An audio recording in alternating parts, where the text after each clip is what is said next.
Bien gérer ses revenus est une des clés de la prospérité et de l'abondance financière. Pour ne pas voir s'envoler bêtement votre salaire durement gagné ou le fruit de vos économies, vous devez absolument connaître les choses à ne pas faire avec son argent. Évitez les 6 choses suivantes et votre compte en banque vous remerciera. Juste avant, assurez-vous de vous abonner à la chaîne et n'oubliez pas de télécharger vos niais. La première des choses à ne pas faire avec votre argent, c'est le dépenser sans vous constituer d'épargne. Cette attitude pourrait vous causer de nombreux soucis en cas de coup dur ou de perte temporaire de revenus. On distingue 2 types d'épargne, l'épargne de précaution et celle destinée à l'investissement. Le rôle de l'épargne de précaution est de vous permettre de faire face sereinement aux accidents de parcours qui peuvent survenir.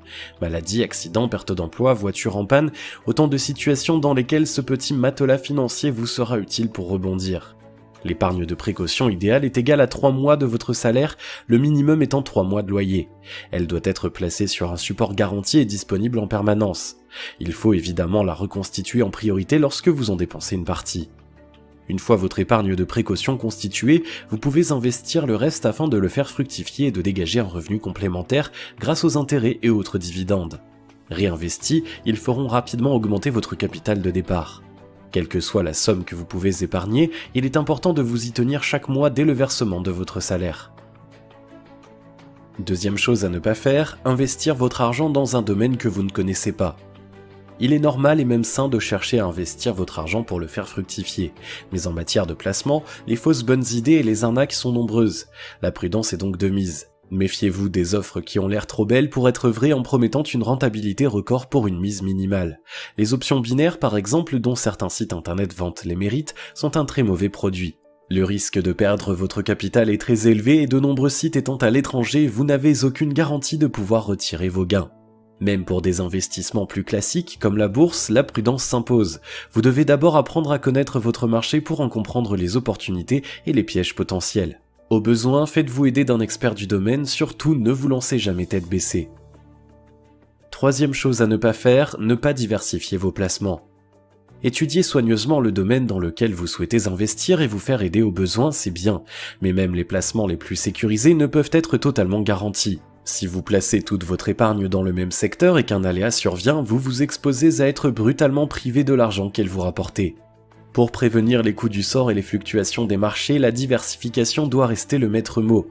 Ainsi, si l'une de vos sources de revenus se trouve amoindrie, les autres vous permettront de ne pas vous retrouver démunis durant le temps nécessaire au rétablissement de l'équilibre. Les possibilités de placement fiables sont nombreuses.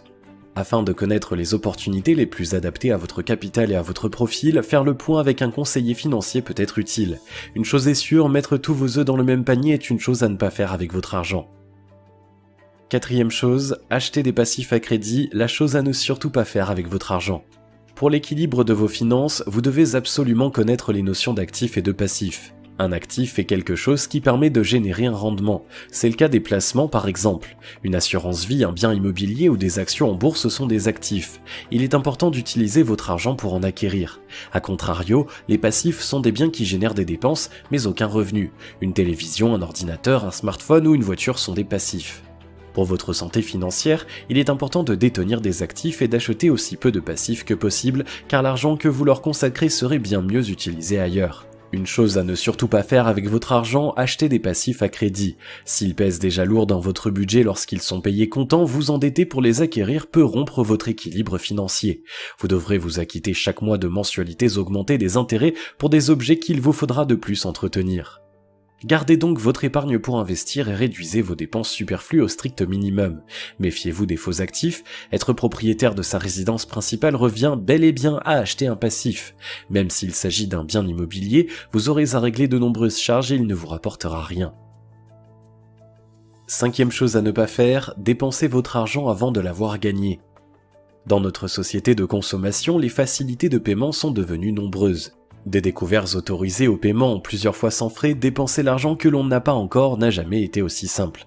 La tentation d'utiliser cette promesse d'argent est d'autant plus grande que l'on se rassure en se disant que la paie qui arrive bientôt viendra combler le découvert.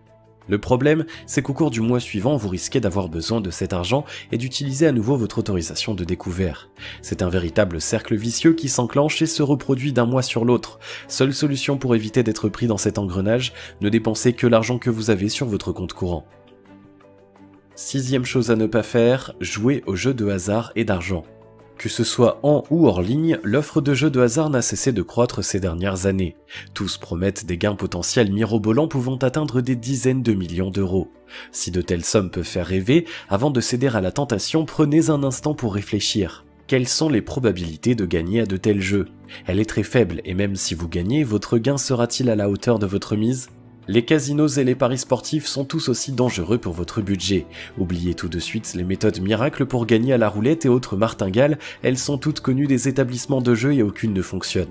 Si certains parieurs affirment qu'ils arrivent à en vivre et à avoir un retour sur investissement positif, gardez à l'esprit qu'il ne s'agit que d'une infime minorité dont il y a peu de chances que vous fassiez partie. Pensez également à toutes les sommes qu'ils ont probablement perdues avant d'arriver à dégager des gains. Les seules personnes qui s'enrichissent grâce aux jeux d'argent sont les dirigeants de la Française des Jeux, les casinotiers et les bookmakers. Si vous ne voulez pas vous appauvrir, jouer fait partie des choses à ne pas faire avec votre argent.